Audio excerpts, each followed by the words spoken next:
बहुत समय पहले की बात है। एक शांत जंगल के मध्य में बसा एक विहार था, जहां गौतम बुद्ध अपने शिष्यों के साथ रहते थे।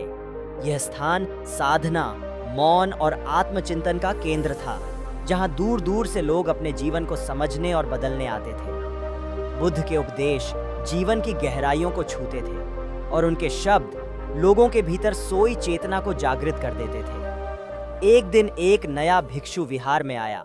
उसका नाम सुधान था। वह एक विद्वान ब्राह्मण परिवार में जन्मा था और उसे अपने ज्ञान पर बहुत गर्व था। उसने वेदों, उपनिषदों और शास्त्रों का गहन अध्ययन किया था।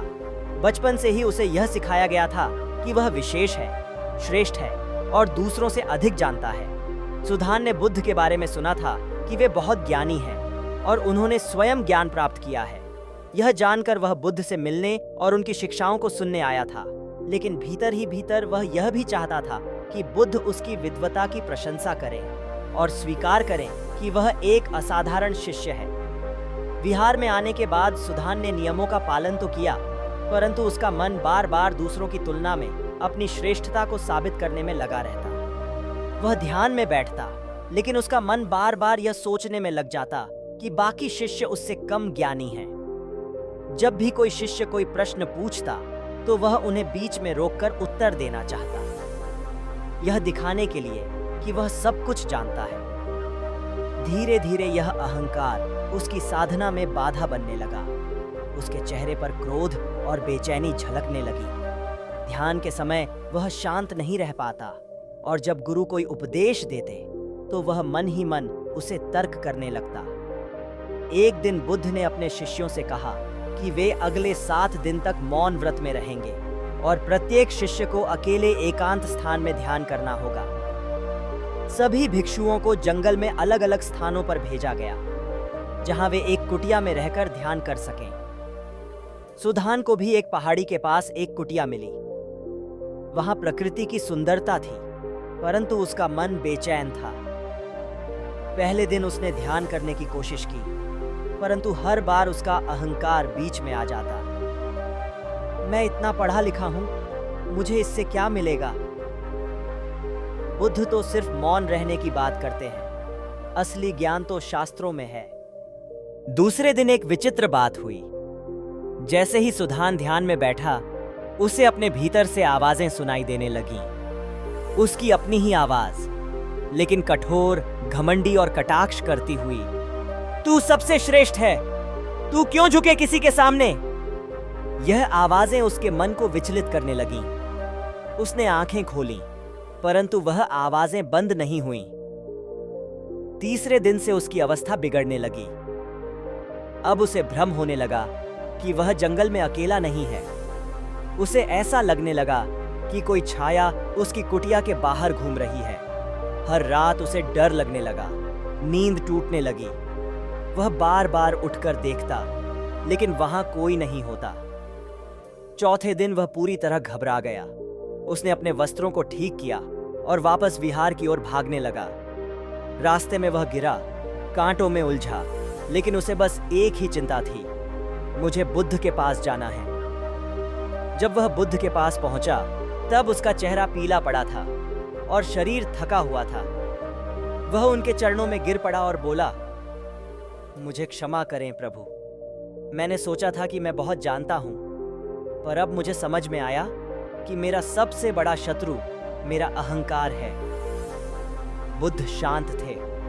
उन्होंने उसकी ओर देखा और सिर हिलाया। इसके बाद बुद्ध ने सभी शिष्यों को एकत्र किया और एक कहानी सुनाई।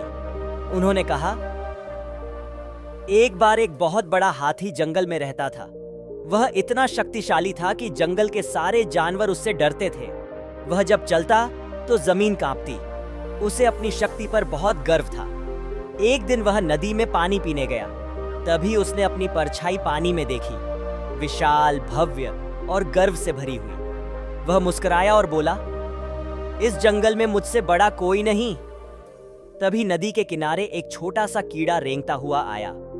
हाथी ने उसे देखा और हंसते हुए बोला, ए कीड़े, तू मुझे देखकर डरता क्यों नहीं? कीड़े ने उत्तर दिया, डर क्यों लगूं?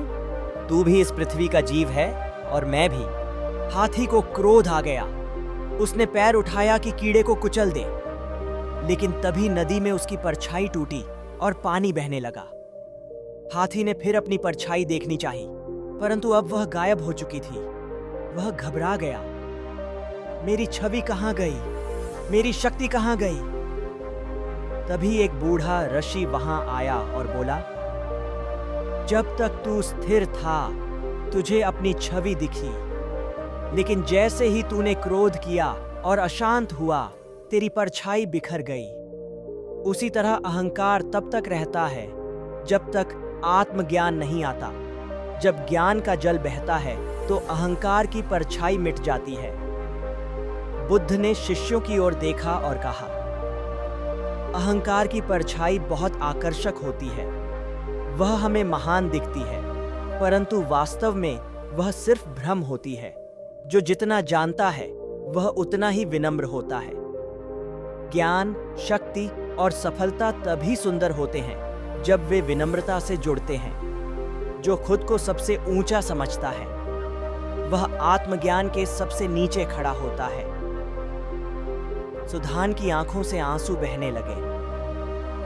उस दिन से उसने मौन साधना को अपनाया और सबसे पहले अपने भीतर के मैं को मिटाने का प्रयास शुरू किया। समय बीता। धीरे धीरे उसका मन शांत होने लगा। वह अब दूसरों को सुनता था, उन्हें सम्मान देता था। उसके चेहरे पर अब गर्व की जगह करुणा दिखाई देती थी। वह वही सुधान था, विद्वान, ज्ञानी, परंतु अब वह एक नया सुधान था, विनम्र, शांत और जागरूक। उसके जीवन का परिवर्तन इतना स्पष्ट था कि बाकी भिक्षु भी उससे प्रेरणा लेने लगे। बुद्ध मुस्कुराए। उन्होंने अपने एक अन्य शिष्य से कहा, जब मनुष्य स्वयं को छोटा समझने लगता है तब वह बड़ा बनने लगता है। यह कहानी हमें सिखाती है कि अहंकार हमारे ज्ञान, साधना और आत्मविकास का सबसे बड़ा शत्रु है। चाहे हमारे पास कितना भी ज्ञान हो, अगर हम दूसरों को छोटा समझने लगें तो वह ज्ञान नहीं, सिर्फ अहंकार होता है। सच्चा ज्ञान विनम्र बनाता है और विनम्रता ही आत्मज्ञान की पहली सीढ़ी है।